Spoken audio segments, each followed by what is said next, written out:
இந்த தமிழ்நாட்டை மிக மிக எளிமையானவர்கள்லாம் முதலமைச்சராக இருந்தார்.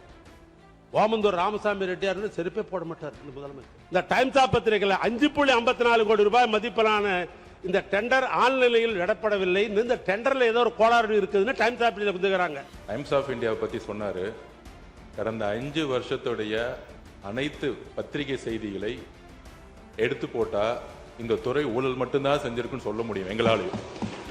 பொதுவா ஊர்ல ஒரு பழமொழி சொல்லுவாங்க, இந்த வாழைப்பழத்துல ஊசி ஏற்றி அந்த வாழைப்பழத்தையே மக்கள் கொடுப்பாங்களாம்.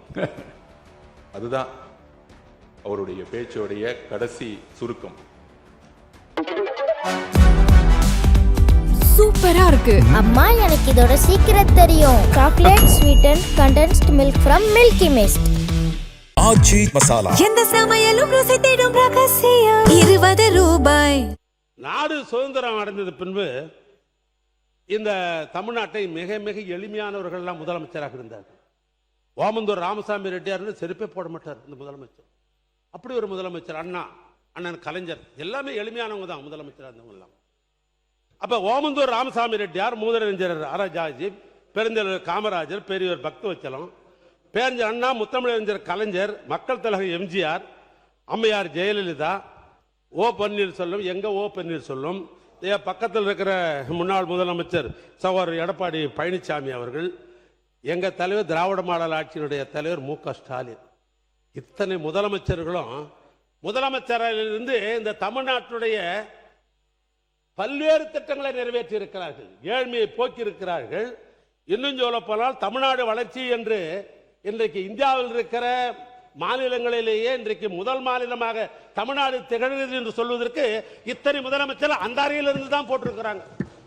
இன்னைக்கு காலையில் இந்த டைம்ஸ் ஆஃப் இந்தியா என்கிற பத்திரிகை வந்து ஒரு செய்தியை அரசினுடைய கவனத்துக்கு கொண்டு வர, வேறொன்றும் அல்ல. ஆனால் இப்பொழுது அந்த இடத்தை மாற்றிவிட்டு 1 கோடி ஏறத்தாழ 30 லட்சம் ரூபாய் செலவில் எங்க அண்ணன் கலைஞர் தான் நாமக்கல் மாளிகை அந்த 10 மாடி கட்டடத்தை கட்டி கொடுத்தவரை எங்க அண்ணன் கலைஞர் தான். இப்ப அந்த இடத்துக்கு முதலமைச்சர் போறார்.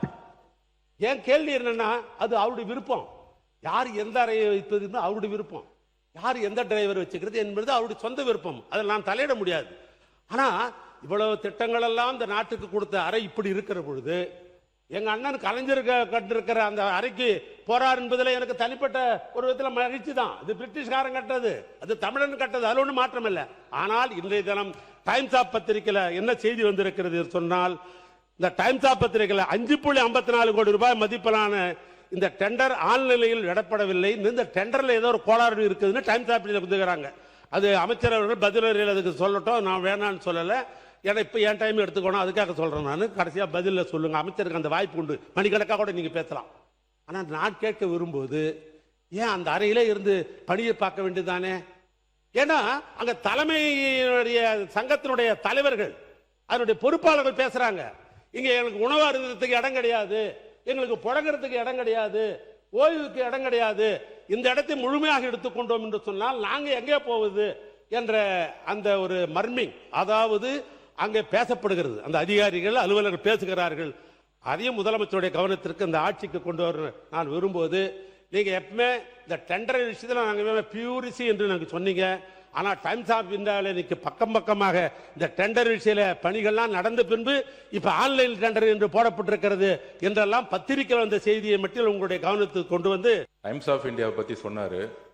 கடந்த 5 வருஷத்துடைய அனைத்து பத்திரிகை செய்திகளை எடுத்து போட்டா இந்த துறை ஊழல் மட்டும்தான் செஞ்சிருக்குன்னு சொல்ல முடியும் எங்களாலையும். சோ மாண்புமிகு பேரவைத் தலைவர்கள் வரும்போதே என்கிட்ட சொன்னீங்க, இன்னைக்கு எதையும் யாரையும் குறைகள் சொல்லாமல் நம்மளுடைய திட்டங்களை பத்தி பேசுங்கன்னு சொன்னீங்க. பத்திரிகை செய்திகள் தவறானது, அதுக்கான விளக்கத்தை நான் பதில் கொடுக்கிறேன். டெண்டரே இன்னும் முடியல. எங்களுடைய முதலமைச்சர் சொன்னது உண்மை. அதுல ஒன்னு சொன்னால் ஸ்கெடியூல் ரேட் ஏன் இன்னும் அனௌன்ஸ் பண்ணலன்னு, அதுக்கும் ஒரு காரணம் இருக்கு. எங்களுடைய முதலமைச்சருடைய உரைக்கும் ஸ்கெடியூல் ரேட் அனௌன்ஸ் பண்ணாததுக்கு ஒரு காரணம் இருக்கு. இன்னைக்கு ஸ்கெடியூல் ரேட் அனௌன்ஸ் பண்ணோம்னா பொதுவா சிவில் ரேட்டுடைய விலைக்கு ஏற்ற மாதிரி பண்ணணுங்கிறது எங்களுக்கு தெரியும். பொதுவா 3%, 5%, 7% பொதுவா விலை ஏற்றுவார்கள். ஆனால் நாங்கள் போன வருஷம் என்ன இருக்கோ ஸ்கெடியூல் ரேட் அதே எல்லா டிபார்ட்மெண்ட்டுக்கும் கொடுத்துருக்கோம். ஏன் அப்படின்னா இன்றைக்கு கூடிய சீக்கிரத்தில் வெள்ளை அறிக்கை வெளியிட போறோம். நெடுஞ்சாலை துறையிலையும் பொதுப்பணித்துறையிலையும் கடந்த 5 வருடங்களாக நடந்த அனைத்து டெண்டர்களையும் என்ன நடந்தது என்று இன்றைக்கு அவையில் நாங்கள் சொல்ல விரும்பல. அதுல இந்த லாஸ்ட் 60 நாள்ல 20 ப்ராஜெக்ட் மேல ரீடெண்டர் விட்டோம். அதோடைய பாசிட்டிவ் ரியாக்ஷன் என்ன, முதலமைச்சர் சொன்ன மாதிரி ஹை வேல்யூ போட்டாங்க அப்படின்னு சொன்னது உண்மை. சுமார் 20% 36% வேல்யூ கம்மியா இன்னைக்கு டெண்டர் வந்து கொண்டிருக்கு. அதை இந்த மாமன்றத்தில் தாக்கல் செய்ய நாங்க ரெடியா இருக்கிறோம். ஆல்ரெடி போன கவர்மெண்ட்ல போட்ட டெண்டர்ஸ் திருப்பியும் புதுசா டெண்டர் விடும் பொழுது சுமார் 20% 36% வரைக்கும் டெண்டரோட வேல்யூ இன்னைக்கு கம்மியாக கிடைத்து அந்த பணம் எல்லாம் நம்மளுடைய ட்ரெஷரிக்கு வந்து கொண்டிருக்கிறதுங்கிறதான் உண்மை. இதை என்னுடைய பதில் குறிப்பில் சொல்றேன். அப்புறம் மாண்புமிகு முதலமைச்சருடைய அலுவலகம் செக்ரட்டரியேட் கட்டணும்னு கலைஞர் நினைச்சாரு. அதுல ஏதாவது உடன்பாடு இல்லாம இருக்கா? மாண்புமிகு அம்மா அவர்கள் ஒரு புது செக்ரட்டரியேட் கட்டணும்னு நினைச்சாங்க. அதுலயும் உடன்பாடு இருக்கும். பட் கால சூழ்நிலை ஏன் செக்ரட்டரியேட் கட்டணும்னு நினைச்சாங்க? அரசு அலுவலர்களா இருக்கட்டும், முதலமைச்சர் காலையில 9:30 மாலை 5:05 பல்வேறு தரப்பு அரசு ஊழியர்களாகட்டும், வெளிநாட்டு பிரதிநிதிகளாகட்டும், நம்மளுடைய விசிட்டர்ஸ் ரூம் பார்த்தீங்கன்னா தெரியும். ஒரு வெளிநாட்டில இருந்து ஒரு அமெரிக்கன் கான்சுலேட்டோ ஒரு வெளிநாட்டு அதிகாரிகள் வரும்பொழுது உட்காரக்கூடிய இடம் இன்னும் அப்டேட் செய்யப்படலை. இதுதான் கலைஞரும் சரி அம்மா அவர்களும் சரி ஒரு செக்ரட்டரியேட் கட்டணும்னு நினைச்சாங்க. அப்ப முதலமைச்சருடைய வேலைப்பளு புதிய திட்டங்களுக்காக அவரை சுத்தி கிட்டத்தட்ட ஒரு 200 பேர் இன்னைக்கு ஒரு நியூ விஷன், ஒரு புதிய மாற்றத்தை உருவாக்க, ஒரு நியூ ரீஸ்ட்ரக்சருக்காக தன்னுடைய அலுவலகத்தை எல்லோரும் அமரக்கூடிய, முதலமைச்சர் தான் மட்டும் நல்ல ரூம்ல உட்கார்ந்தா பார்த்தாது. அங்க இருக்கக்கூடிய நீங்க பாத்தீங்கன்னா தெரியும். இப்ப கூட நீங்க உள்ள வரலாம். S1 S2 முதலமைச்சருடைய S1 S2 S3 S4 ஒரு 100 ஸ்கொயர் ஃபீட் கூட இல்லாத ஒரு ரூம்ல உட்கார்ந்து அவங்க வேலை பார்த்துட்டு இருக்காங்க. அப்ப முதலமைச்சருடைய பரந்த உள்ளம் அனைத்து அதிகாரிகளுக்கும் ஒரு நல்ல வசதியான இடம் வேண்டும் என்கின்ற ஒரு உணர்வுடன் தான் தன்னுடைய அலுவலகத்தை அவரை சுத்தி கிட்டத்தட்ட 80 பேர் உட்கார்ந்து வேலை பார்க்கும் போது அங்க சரியான கழிவறை வசதி கூட கிடையாது. நீங்கள் இப்பொழுதும் போய் பார்க்கலாம். இதற்காக தற்காலிகமாக ஒரு ஏற்பாடுக்காக தான் இந்த இடத்தை மாத்துறாங்களே தவிர, இதை மற்ற உறுப்பினர்கள் சொல்லும் போது கூட இது ஒரு அவருடைய வசதிக்கோ அவருடைய தேவைக்கோ அவர் கிடையாது. அவரு இன்னைக்கும் சொல்றோம், நாங்க கேம்பெயின் போகும்போது ஒரு சாதாரண ஹோட்டல்ல ஏன் வண்டிலேயே வேன்லயே படுத்துட்டு சாப்பிட்டு அங்கேயே ஒரு 2 மணி நேரம் இருந்துட்டு போறக்கூடிய ஒரு எளிமையான முதல்வர் எங்களுடைய முதல்வர். அதனால இந்த தவறான தகவல்களை அவைக்கு எதுவும் தெரிவிக்க வேண்டாம் சொல்கிறேன். மித்த எல்லா கேள்விகளுக்கும் என்னுடைய பதிலறிவில் நான் தெரிவிக்கிறேன். நான் ஏற்கனவே விளக்கமா சொல்லிட்டேன். இது இந்த ஆட்சியும் சரி 6 ஆட்சிக்கு வந்தாலும் இந்த ஷெட்யூல் ஆபரேட்டர் 1947 இருக்கிறது. இது இப்போ புதுசா இல்லை. இது தனிப்பட்ட அமைச்சர்கள். இப்போ பொதுப்பணித்துறை அமைச்சர்னா இவர் தயார் பண்ணிக்க முடியாது. பக்கத்தில் நம்முடைய அமைச்சர் இருக்கிறார், தயார் பண்ண முடியாது. இது பல்வேறு துறையில் இருக்கிறவர்கள்லாம் சேர்ந்து IAS அதிகாரி, அது நிதித்துறையினுடைய செயலாளர் தலைமையில் இது நடைபெற்று இது பண்றாங்க.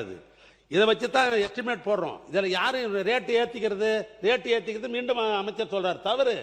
நான் டெண்டர் போடுகிற பொழுது ஒப்பந்ததாரர்கள் தனக்கு வேலை கிடைக்கணும். எப்படியாவது சில பேர் என்ன பண்ணுவாங்க, ஒப்பந்ததாரன்னு கேட்டீங்கன்னாக்கா நமக்கு லாபம் கூட வேணாம், நம்ம இருக்கிற ஆட்களுக்கு சம்பளம் கொடுத்தாலும் சும்மா வச்சுன்னு சம்பளம் கொடுக்க முடியாது, மிஷினுக்கு டீசல் ஊற்றி ஆகணும் அப்படின்ற அடிப்படையில் கூட லோ டெண்டர் போடுவாங்க. அது ஆட்சிக்கோ அமைச்சருக்கு சம்பந்தம் இல்லை.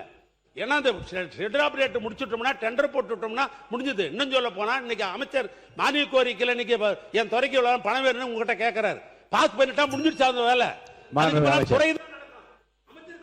இல்ல அப்படி கிடையாது.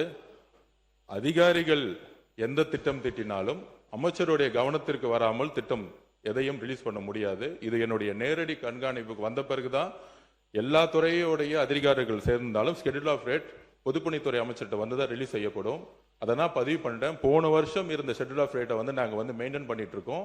அது ஏன்னா இப்ப நாம ஒரு 7% 10% ஏத்திட்டா இப்ப டெண்டர் விடக்கூடிய இடத்துல நாம் சொல்ற மாதிரி முன்னாடி அதிகமான வேல்யூ பண்ணி டெண்டர் விட்டதெல்லாம் இன்னைக்கு 20% 36% வரும்பொழுது இந்த ஷெட்யூல் ஆஃப் ரேட்டை வந்து கம்பேர் பண்ண ஆரம்பிச்சிருவாங்க. இன்னைக்கு இருக்க ஷெட்யூல் ஆஃப் ரேட் படி தானே அவங்களும் விடுறாங்க அப்படிங்கிறதுக்காக இதை எங்களுடைய வெள்ளை அறிக்கையில் தெளிவாக நாங்கள் பதிவு பண்ணுவோம். மாண்புமிகு உறுப்பினர்